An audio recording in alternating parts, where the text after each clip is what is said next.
Hello again, this is Will Luden, your host with Revolution 2.0, a revolution of the heart. Bringing you today's episode, which is gas stimulus checks. The government taketh away, and the government giveth. And together we are at episode 394. This government takes and the government gives is a intentional and revealing paraphrase of the Lord gives and the Lord takes away. And there are two main differences in those two phrases. One is, unlike God, government has absolutely nothing to give away until it first takes away. And number two, when you give to God, you get a lot more back. When you're charitable, when you're kind, when you act like a godly person, you get so much more back than you give. Unlike the government, where the government keeps a lot of what it takes in before it gives anything back. Profit-hungry casinos only take 5%, and they make a ton of money. They take 5% of every dollar bet. The government at various levels, whether it's local, state, and federal, total, they take about a third. They keep about a third of everything they take in before they quote-unquote give back. So here's an example. Concept much in the news today is the idea that the government will help us pay for the high price of gas with stimulus checks. Checks that will add to the already ponderous national debt. And this is the same government that's intentionally driving up the price of gas in the first place. They create the problem, and they think they're going to fix it by giving us part of our money back. Understanding issues like this is a core part of the Revolution 2.0 goal of creating better lives for ourselves, better communities, and a better nation. There's an understandable and laudable push to reduce carbon emissions. The dangerous part is the rush to get that done ahead of what the market can efficiently do, in significant part in artificially driving up the cost of fossil fuels at the pump, at our thermostats, and with transportation. And all while ignoring carbon-free, 24/7 nuclear power. Nuclear power that's available, carbon-free, whether the sun shines or not, and whether or not the wind blows. All of the technical transitions, all of the transitions in the history of history, and we'll stick with the United States and more recent history, have been driven, and they've worked beautifully, and they've been driven by market forces.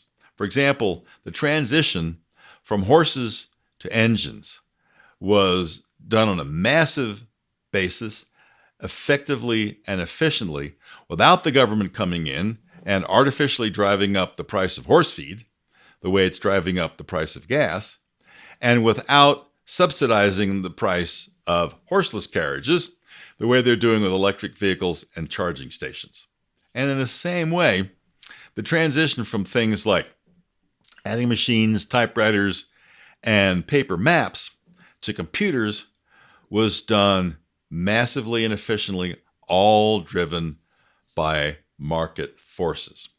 And here comes the government trying to get ahead of the market forces, and it shouldn't be doing that, by engineering a transition, and by engineering the transition, by trying to speed things up, it's screwing things up. And part of what's going on is they're driving up the cost of energy and giving us some of our money back. And they think they're fixing the problem. The government takes and the government, quote unquote, gives back. The same ugly process is unfolding with the soaring cost of college tuition. The government is funding endless student loans with no recourse to the college if the student doesn't pay. And these endless sources of funds are driving up the cost of college and allowing and encouraging colleges to add, for example, administrative staff left and right, mostly left, but add administrative staff far faster than they're adding the staff that actually teaches the students. And they're making dorm life in the cafeterias far more of a luxurious experience than they were in the past. Dorms used to be spare. There were beds, places to study, and the bathroom was down the hall. In cafeterias, they served mystery meat and various desserts that had labels, but nobody really knew what they were. And there weren't any coffees and lounges with Starbucks in them. But it was good education and cost-effective education. And those who do not default on their loans are getting the short end, like the students and parents who saved money before they spent it on college, or the ones who borrowed money and actually paid it back. Imagine what it feels like for them as they look around at other people who didn't save, who aren't paying back what they borrowed, and the government is rewarding those people by forgiving part or all of their student loans. Why, they must be asking. Why, we might be asking. Why is the government rewarding the people who didn't do the right thing and rewarding the people who did not do the right thing? I don't know if I said that correctly. Why is the government rewarding the people who did not do the right thing and not rewarding the people who did? What about forgiving loans for entrepreneurs? If we're going to forgive student loans, why not forgive loans in the same amount for people who want to start a business? Surely a new welding or electrical business is at least as valuable to our communities and the nation as another bachelor's degree. The bottom line here is that once again, the government is artificially driving up the cost, in this case, of college, and then giving part of the money back and to the wrong people. The government takes and the government gives back. Perhaps the worst example is the death, the taking away of merit-based achievement and awards.